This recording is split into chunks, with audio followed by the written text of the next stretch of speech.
Көлшік маңындағы көгалда бақа мен кірпі бір-бірінің түрін көріп қайран қалысыпты. Көзі бадырайып, жүрегі лүпілдеген бақа: Бәк, тұла бойың түгел тікенек, не деген тұрпайысың? Депті кірпіге. Бақаға батпай бұйығып тұрған кірпі. Өзгелердің көзінше тұла бойың тыртиып, жалаңаш жүрген сенің түріңде келісіп тұр екен.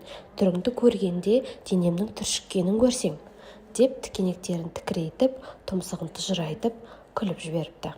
Екі аяғымен жер тіреп, еңсесін көтеріп, көлбақа іштей сескенсе де, есесін жібергісі келмей: Осы көк майсаға бір аунамай өмір бойы тікенек арқалаған тіршілігін құрысын, депті көмейі бүлкілдеп.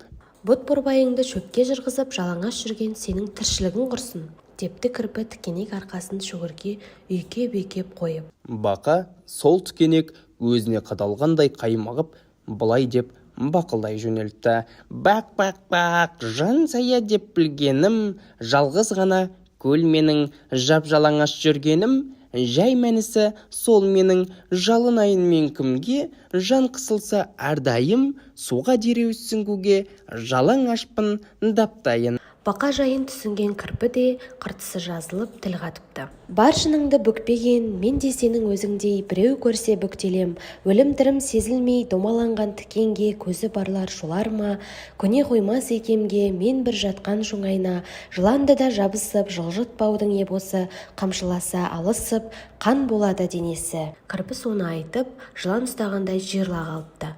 Бақа шоп етіп суға сүңги жөнеліпті.